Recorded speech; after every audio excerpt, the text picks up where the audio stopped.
Mais c'est d'emblée l'action qui s'impose à tous. Et c'est en cela que la réaction du président de la République me gêne un peu. Française.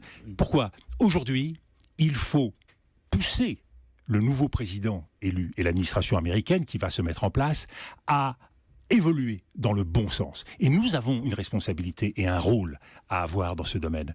Et c'est pour ça que le premier message adressé par la France, c'est un message qui est empreint de réserve et de réticence, qui s'adresse d'ailleurs plus à l'opinion publique française qu'à l'opinion américaine, et qui marque toute une série de verrous pour montrer que nous serons fidèles à nos valeurs, même si l'Amérique ne l'est pas. Il faut mesurer notre responsabilité. Vous parlez de guerre commerciale et de la position qui sera celle de Donald Trump, qui a dit clairement qu'il serait effectivement plus isolationniste et qu'en matière de libre-échange, il reviendrait sur un certain nombre d'accords commerciaux.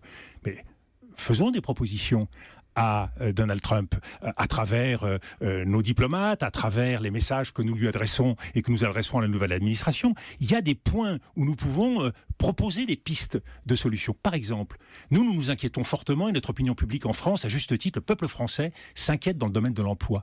Proposons un accord cadre aux Américains, aux Chinois et avec les Européens, un grand accord cadre économique qui, en matière commerciale, prévoirait de revoir un certain nombre d'accords en introduisant des clauses emploi qui feraient évoluer les tarifs douaniers en fonction des menaces qui pèsent sur tel et tel secteur et sur tel et tel pays. Nous aurions ainsi une avancée dans le domaine du libre-échange. De la même façon, prenez le cas de la défense.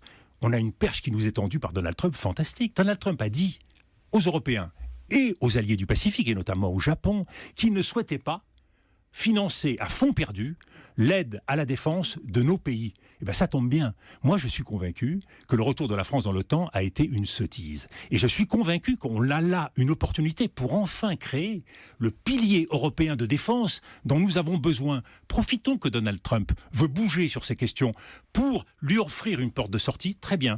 Vous souhaitez effectivement ne pas financer à fonds perdu. Nous souhaitons faire davantage pour l'Europe de la défense. Et alors, tout le monde sort de l'OTAN ? Non. On garde le pilier atlantique, mais on montre à l'Amérique qu'on est prêt à jouer dans la cour des grands en matière de responsabilité. L'Europe ne fait pas ce qu'elle doit. C'est la défense européenne, c'est-à-dire qui est une qu'on crée espèce de un pilier. dont on parle. Mais oui, mais là on a une occasion. Ce que je voudrais dire, c'est que, y compris d'un mal peut sortir un bien. Ouais. Des réticences de Donald Trump dans les différents domaines dont on parle, la défense, la bataille commerciale, l'immigration. Donald Trump a fait un certain nombre de propositions qui, à juste titre, peuvent effrayer beaucoup de gens et qui effraient notamment le voisin le plus immédiat, le Mexique, qui effraie un certain nombre de latinos qui sont aux États-Unis de façon illégale. Faisons des propositions, là encore. En matière d'immigration, on a aussi des problèmes. Il se trouve qu'il y a des problèmes aussi en Asie.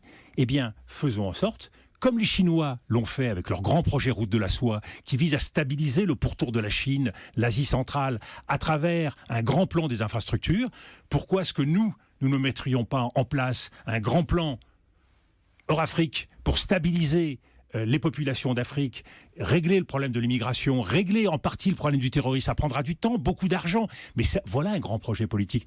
Et l'Amérique pourrait, elle, avoir un grand plan, ce qu'elle n'a jamais eu, vis-à-vis du Mexique et vis-à-vis de l'Amérique latine, pour participer au développement et à la croissance de l'Amérique du Sud et de l'Amérique centrale. C'est pour vous dire qu'il y a des options, il y a des alternatives. On peut faire évoluer les positions des uns et des autres. Dominique de Villepin, on continue à parler de votre livre « Mémoire de paix, pourtant de guerre ». On parle de Donald Trump et une question d'Arlette Chabot, ce sera juste après la pub.